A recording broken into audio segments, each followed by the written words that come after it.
1983年から1984年にかけて、同じ手口で消えた者が、少なくとも17人、全員が家族への連絡手段を持っていなかった。1983年、ドイツ、ベルリン、統一前の壁が街を2つに裂いていた。あの冬のことだ。港湾地区の裏路地に、一人の男が現れた。名前は、その日によって変わった。書類の上だけで生きる男。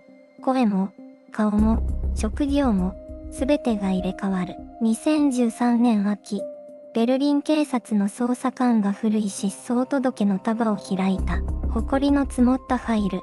日付は1983年にまで遡る。127名。死亡届のない。消えた人間たちの記録だ。警察が最初に気づいたのは、ある奇妙な一致だった。失踪者のほぼ全員が、住所不定だった。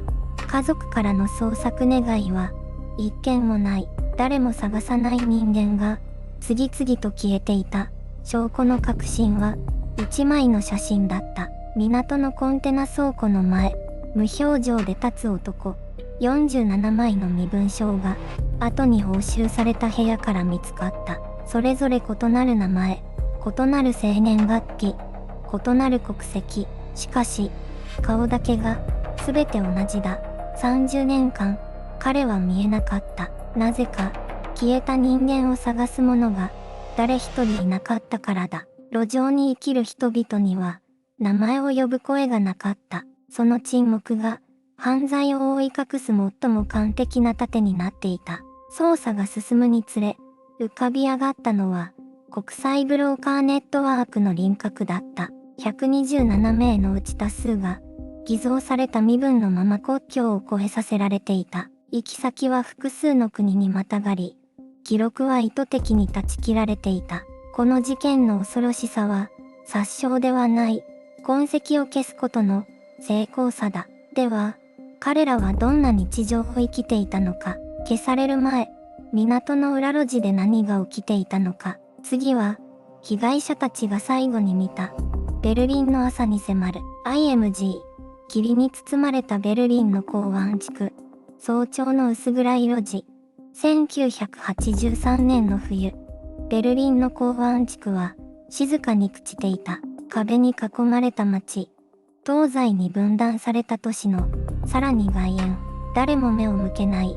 鳩場の裏路地に、彼らは生きていた。名前のある男たちだった。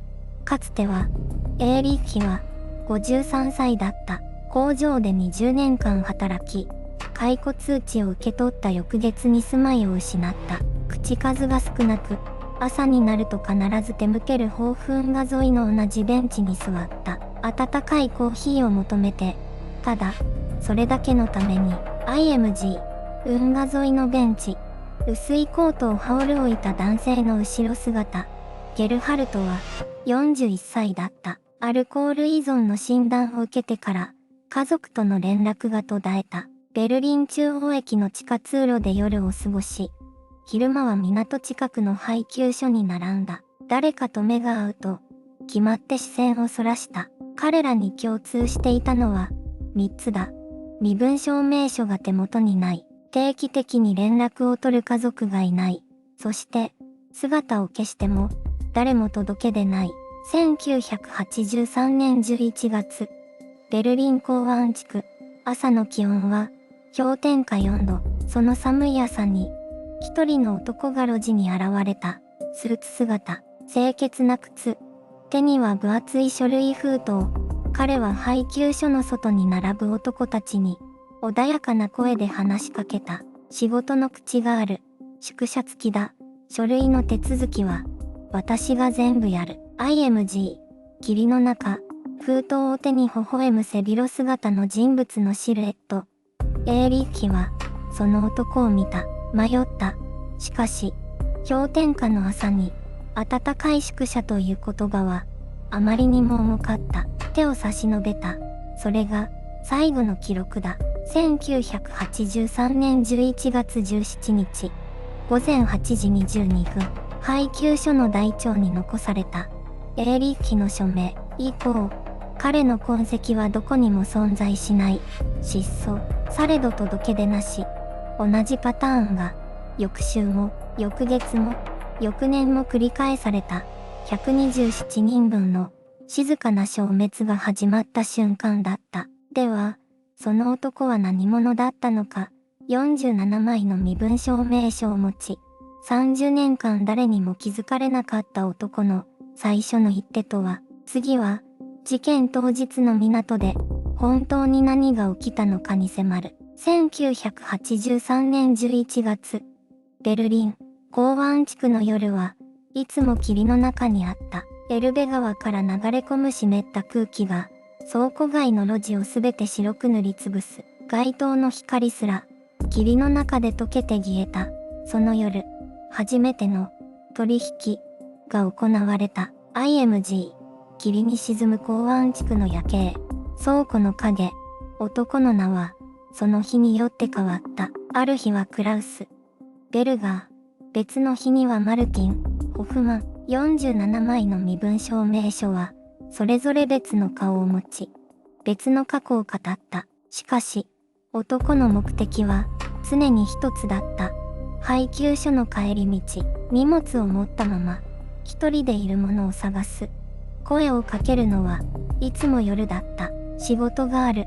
暖かい部屋と食事も出る。今夜から始められる。言葉は柔らかく丁寧で具体的だった。曖昧さが一切ない。それが罠の制度だった。エーリッヒ・バーグナー、64歳。その日、男の誘いに応じた。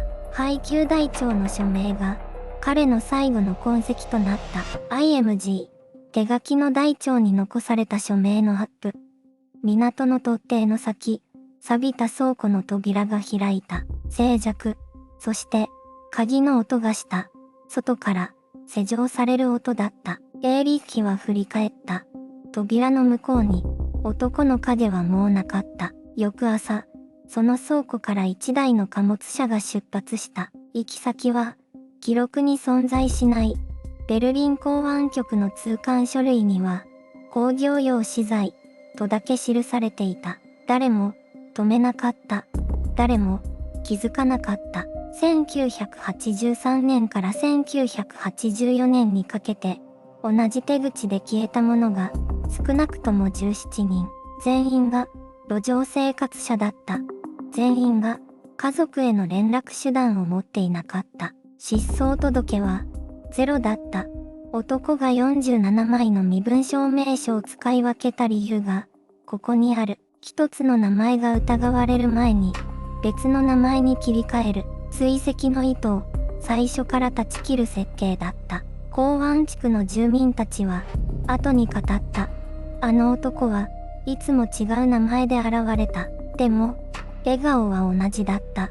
その笑顔が30年間、ベルリンの霧の中に隠れ続けた。127人目の消滅が記録された2013年、ようやく、一人の刑事が、台帳の中の小さな矛盾に気づく。IMG、古い捜査ファイルと手書きのメモ、その矛盾が全ての始まりとなった。2013年の秋、ベルリン、一枚の台帳が全てを変えた。刑事ハンス・バイナーは、港湾地区を担当して12年になる。失踪者の記録を日課のように読み返す。無口な男だった。その夜、彼の目が止まった。台帳の隅に、小さな矛盾、同一人物と見られる記述が、異なる名前で3回登録されている。住所は同じ。年齢も同じ。だが、名前だけが、微妙に違った。偶然かもしれない。記入ミスかもしれない。それでも、バイナーの手が止まらなかった。翌朝、彼は上司に報告した。帰ってきたのは、冷たい一言だった。ホームレスの名前など、誰も正確に把握していない。その言葉が、逆に火をつけた。バイナーは単独で調査を始めた。港湾地区の古い記録を掘り起こし、1983年まで遡る。すると、浮かび上がる。一つのパターンが、失踪の直前、必ず同次男の名前が周辺に現れる。名前は違う。顔の記述だけが一致する。丸顔、低い鼻、そして消えない笑顔。IMG、薄暗い書類室。積み上がった大腸の山。一本の蛍光灯。2014年1月。バイナーは正式な捜査申請を提出した。しかし、受理まで9ヶ月かかった。理由は明白だった。被害者が全員、ホームレスだったからだ。家族からの失踪届は、ほぼゼロ。社会的なつながりを持たない人々の消滅は、書類の上では、異動として処理されていた。誰も探さない人間は、消えても記録に残らない。その構造を、男は知り尽くしていた。2014年10月、捜査が正式に開始された。ベルリン州警察、特別捜査班、6名、コードネームは、シャッテン、影、という意味だ。最初の標的は、港湾地区で目撃情報の多い人物だった。複数の証言を重ねると、一人の男の輪郭が浮かぶ。年齢は推定50代前後。職業は不明。ただ、常に福祉関係者を装い、路上の人々に近づいていた。名前は、その度に変わった。クラウス、と名乗った日もある。ディーター、と言った日もある。だが、差し出す笑顔と、左手首の小さな傷跡だけは、変わらなかった。その傷跡が、初めての物証になった。捜査班は、静かに包囲網を狭めていく。男は、まだ気づいていない。自分の47番目の名前が、もうすぐ最後になることを。アリバイ。男が最初に差し出したのは、1枚の書類だった。2013年11月14日付、ベルリン市社会福祉局の公式スタンプが、鮮明に押されていた。私はその夜、施設にいた。証人もいる。落ち着いた声だった。震えも、焦りも、ない。47の名前を使い分けてきた男の47番目の演技が始まった。捜査班は書類を受け取った。そして検証を始めた。スタンプの色がわずかにずれていた。肉眼では気づかない 0.3 ミリの歪み。鑑識が測定した数値は偽造を示していた。静寂が取り調べ室を満たした。男の表情が初めて揺れた。ほんの一瞬、瞬きが止まった。それだけだった。だが、捜査官はその一瞬を見逃さなかった。1983年から2013年まで30年間、男が積み上げてきた虚構の層は厚かった。福祉関係者として施設を渡り歩き、信頼を築き、近づき、消す。その手順は、驚くほど洗練されていた。証人として名前が挙げられた人物を、捜査班は一人ずつ当たった。最初の3人は、実在した。だが4人目の名前、ハンス・ブレーマーは、戸籍に存在しなかった。住所も、電話番号も、すべて架空だった。アリバイの柱が、一本、折れた。次の2人も同様だった。名前だけが存在し、実態は何もない。男が用意した証人たちは、彼自身が作り上げた幽霊だった。捜査班が確認した実在する証言者は、7人のうち、2人だけ。その2人が語ったのは、思いがけない事実だった。彼は優しかった。いつも助けてくれた。善意の証言が、むしろ計画の深さを物語っていた。2025年3月。ベルリン州警察は公式発表を行った。容疑者の身元は、47の名前のいずれでもなかった。本名、ゲオルク・フィッシャー、1961年生まれ、東ベルリン出身、壁崩壊の前夜から、すでに動いていた。失踪者、127名。そのうち記録がつながったのは、91名。残る36名の行方は、まだ、わからない。ひとしきれは、そこから始まった。IMG。白いテーブルの上に広げられた47枚の身分証。それぞれ異なる顔写真、異なる名前。だが、すべてに共通する左手首の小さな傷跡が、一枚一枚に薄く映り込んでいた。ひとしきれは、証言の隙間から始まった。目撃者たちは、口を揃えていった。親切な人だった。と、困っている人を助けていた。と、その言葉の一つ一つが、むしろ疑問を深くした。親切さとは、時に、罠の形をしている。捜査官が注目したのは、証言の中に繰り返し登場する。ある場所だった。ベルリン港区の外れ。配送庫が立ち並ぶ一角。住所は存在する。しかし、登記上の所有者は、30年間、変わっていなかった。1983年、その名前は、すでに死亡が確認された人物のものだった。死者の名義で、建物は生き続けていた。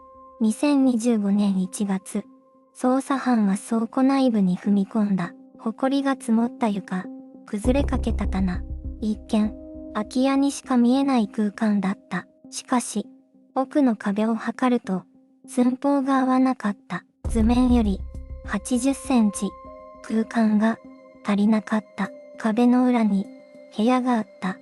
扉は内側から施錠されていた。鍵は見つからなかった。捜査官が壁を叩いた。静寂。もう一度叩いた。反響が違った。そこで発見されたのは紙だった。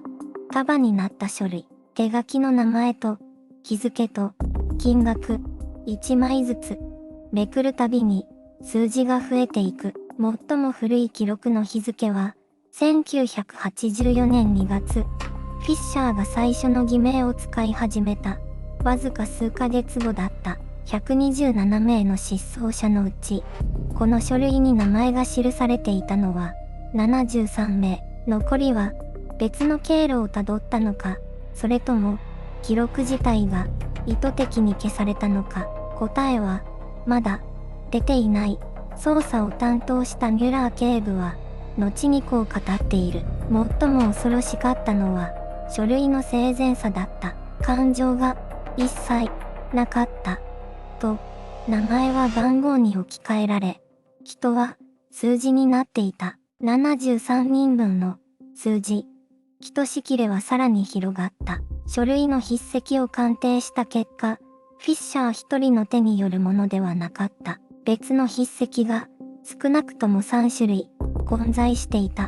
フィッシャーは一人ではなかった。組織はまだ動いていた。そして捜査官たちは気づいた。書類の中に一度だけ登場する別の名前があることに。フィッシャーとは異なる人物。しかし、同じ港区に根を張る。もう一つの影。次の扉が静かに開こうとしていた。書類の中にもう一つの名前があった。クラウス・レーマン。フィッシャーの記録の中に一度だけ、しかし確実に刻まれた名前。捜査官たちはその文字を何度も読み返した。IMG。捜査官が書類を凝視するクローズアップ。1983年から続く港区の記録を改めて洗い直した。レーマンという人物は表の記録には存在しない。住民登録にも税務記録にもどこにも出てこない。それなのにフィッシャーの書類の中だけにその名前は息をしていた。影の中の影。捜査チームは港区の古い聞き込み記録を掘り起こした。2013年のものだ。当時、地元の福祉施設のスタッフがこんな証言を残していた。夜になると、港の倉庫街に背の高い男が現れる。ホームレスの人たちに何か書類を渡していた。と、当時の担当官は、それを単なる支援活動と判断し、記録の片隅に押し込んでいた。誰も深く追わなかった。IMG。古い港の夜景。霧の中のシルエット。しかし今、その証言が別の色を帯びていた。背の高い男。フィッシャーの身長は165センチ。港区の住人なら誰でも知っていた。小柄な男だ。では、あの夜、倉庫街に現れたのは、誰か。捜査官の一人が古い監視カメラの映像を探し始めた。2011年から2015年の間、港区の倉庫地帯に設置されていたカメラの記録だ。多くは上書きされ、消えていた。残っているものはほとんどない。それでも、2013年11月の映像が1本だけ、ほぼ奇跡的に残っていた。画質は荒い。解像度は低い。それでも、映像の中に2人の人物が映っていた。1人は小柄で、フィッシャーに酷似していた。もう1人は、背が高く、厚手のコートを着ている。その男が、ホームレスとおぼしき人物に、何かを手渡す瞬間が、はっきりと映っていた。書類か、現金か、それとも、別の何か。IMG、荒い監視映像のスクリーンショット。2人の人物。映像を増強処理にかけた。時間がかかった。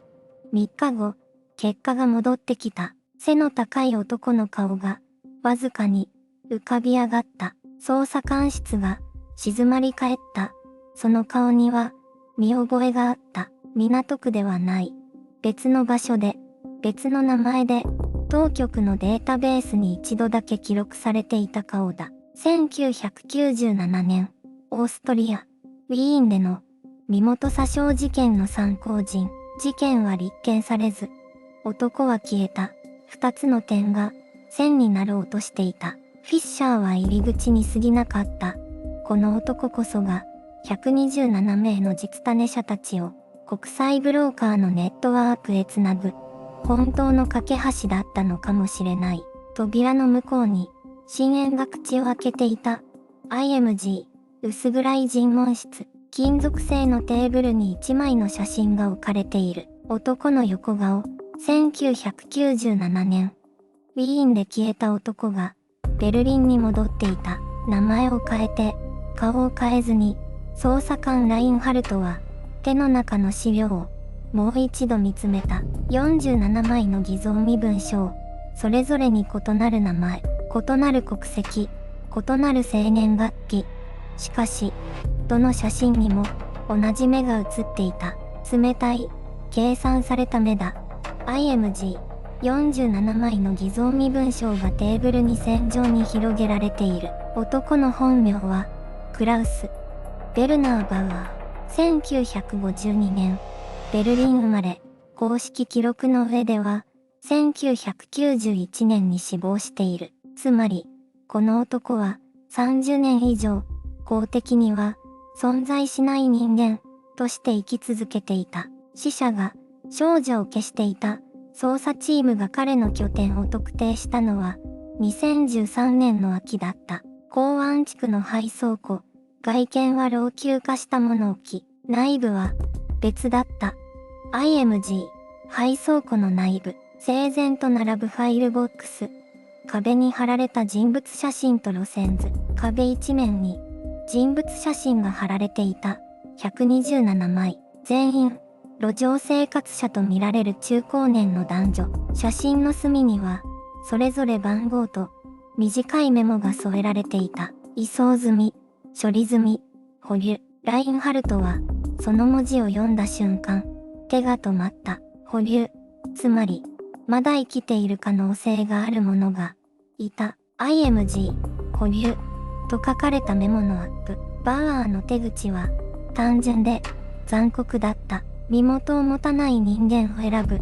信頼を得る。そして、書類上の新しい人格を与える。その人格ごと国際ブローカーに売り渡す。買い手は東欧、北アフリカ、そして東南アジアに存在した。受け取るのは偽造パスポートと引き換えにあらゆる用途に使える人間だ。フィッシャーは末端だった。バウアーは設計者だった。IMG、国際ルートを示す地図。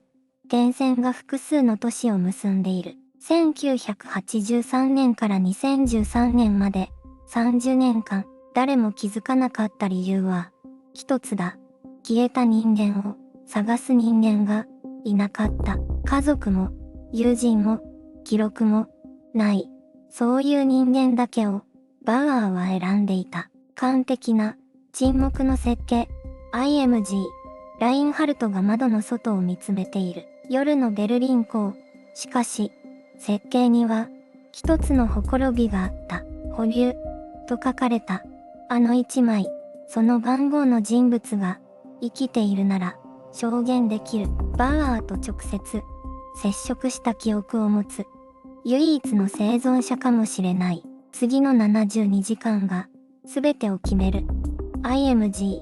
ベルリン裁判所の外観。曇天。報道陣が集まる正面玄関。72時間が経過した。保留と記された。あの一枚の番号。その人物は生きていた。ベルリン市内の仮設住宅施設。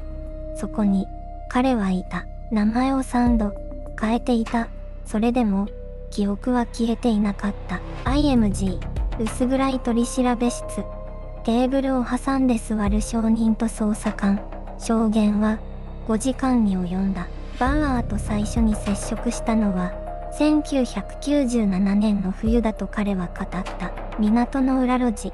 温かいスープと毛布1枚。それが始まりだった。差し出された書類に自分の名前を書いた。それだけで何かが変わると言われた。何が変わったのか、彼自身も長い間わからなかった。IMG。積み重ねられた証拠書類。赤いスタンプの押された封筒。2025年4月、ベルリン地方裁判所は、バウアーに対する起訴状を正式に受理した。罪状は、組織的詐欺、人身売買への関与、そして、47件の文書偽造。検察が特定した被害者は、127名。ただし、その数字には、注釈がついていた。確認できた範囲において、という冷たい一文が IMG。空白の名前欄が並ぶリスト。127という数字。127名。しかし捜査官たちは知っていた。この数字が氷山の一角である可能性を。記録がなければ被害は存在しないとみなされる。そういう仕組みの中でバウアーは40年以上生きてきた。制度の盲点を歩いた男。IMG。法廷のシルエット。傍聴席はほぼ空。公判初日の傍聴席はほぼ空だった。被害者の家族が来る理由がなかった。被害者のほとんどに家族がいなかったから。静かな法廷。淡々と読み上げられる罪状。それがこの事件の本質を静かに物語っていた。IMG。夕暮れのベルリン港。波紋が広がる水面。バウアーは最後まで多くを語らなかった。国際ブローカーネットワークの全貌、資金の流れ、共犯者の名前、すべてがまだ霧の中にある。一つだけ確かなことがある。1983年から2025年まで誰かが消え続けた。誰にも気づかれないまま、港の風は今日も変わらず吹いている。水面には何も残っていない。消えた127名の声は、記録のどこにも刻まれていない。この物語に完全な終止符はまだ打たれていない。IMG。白紙のページ。中央に小さく、127という数字。残された問いは、一つだ。彼らは今、どこにいるのか。エピローグで、最後の真実に向き合う。エピローグ。すべての記録が明かされた後も、問いは残った。首謀者の男は、2013年に逮捕された。ベルリン港湾地区の古い倉庫。その地下室で47枚の偽造身分証明書と127名分の記録が無言のまま並んでいた。裁判は2015年に始まった。ドイツ連邦裁判所は2017年3月、男に対して終身刑を言い渡した。人身売買、組織的詐欺、強制失踪への加担、罪状は23項目に及んだ。しかし、ここで終わりではない。国際ブローカーネットワークの全容は、今もなお、解明されていない。男が供述した取引相手のうち、逮捕されたのはわずか9名。残りの人物たちは、どの国籍も、どの名前も、追跡できないままだ。127名。その行方は、確認できたのは、14名だった。ポーランド、ルーマニア、ベルギー、それぞれの国で、別の名前を与えられ、別の人生を生きていた。彼らが自分の本名を思い出せたのか、それさえ、記録にはない。残り113名は、今も、不明のままだ。2023年、ドイツ連邦警察は捜査を継続中と発表した。しかし、新たな手がかりは、ない。港は、今も変わらない。朝霧が立ち、波が石壁を打ち、人々が行き交う。誰かが消えた場所だとは、誰も知らないまま、名前のないものは、消えても、気づかれない。それが、この事件の、最も深い傷だ。1983年から42年、彼らの名前を誰かが呼ぶ日は来るのか。港の風だけが今日も答えを知っている。